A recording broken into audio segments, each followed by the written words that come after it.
Okay, let's take a look at estimating sample size here in section 7.3. It's a slightly different formula than it was in section 7.2, although pretty similar.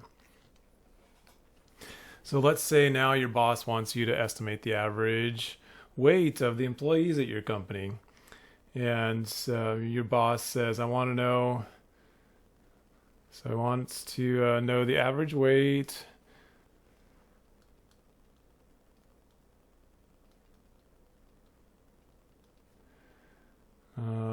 to within 10 pounds of the true value. And I don't know, your boss is a weirdo because your boss wants 96% confidence level this time. Okay, fair enough. So part of the formula is easy.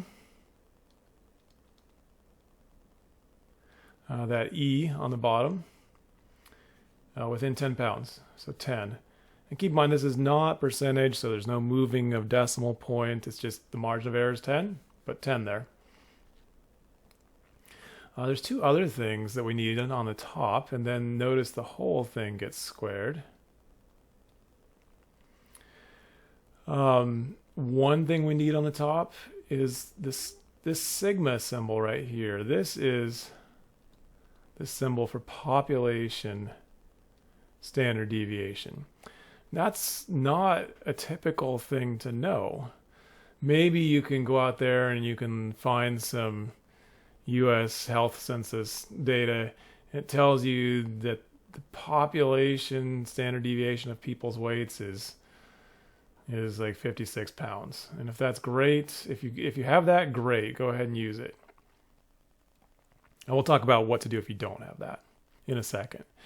This z sub alpha over 2 is exactly the same as it was in the last section.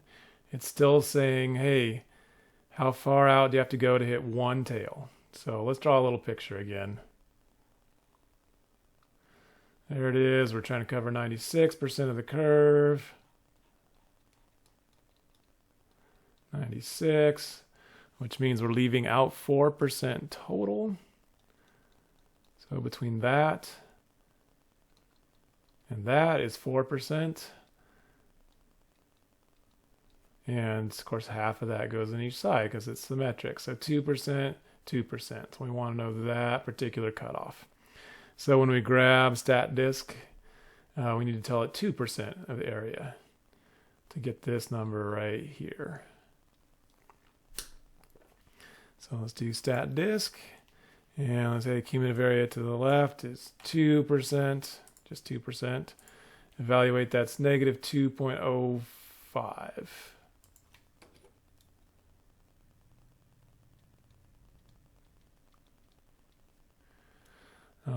This is a multiplication dot, so I should just, let's just do this.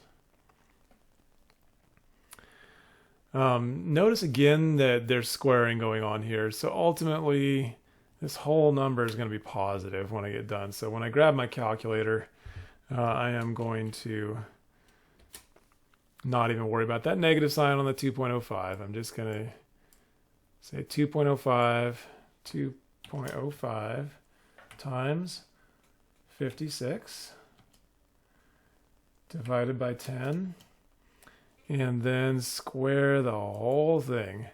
So that'd be 132 people. So in 132 people. Okay, so all this right now depended on knowing this population standard deviation of the weights of people, which maybe sometimes you know a population value, but most of the time you don't. So if you don't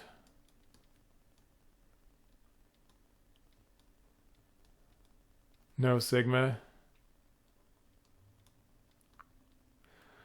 first backup is to use a sample.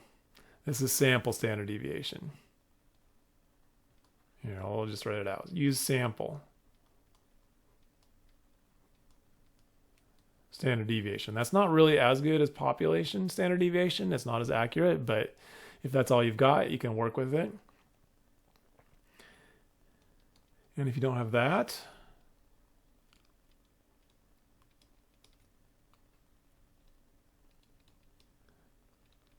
keep in mind that basically it takes 4 standard deviations to cover a data set. So if all you have is that, you can do, say, what's the span of the data? What's the highest minus the lowest? And divide that into 4. So if you have no idea what the spread or what the standard deviation of like scores on the SAT is,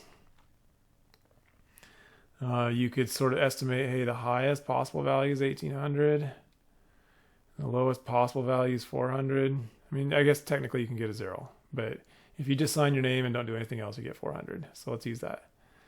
So this is what, 1400 divided by 4, which works out to 350. So that'd be a really rough estimate of the standard deviation if you didn't have anything better. It's just say the high minus the low split into 4 equal chunks.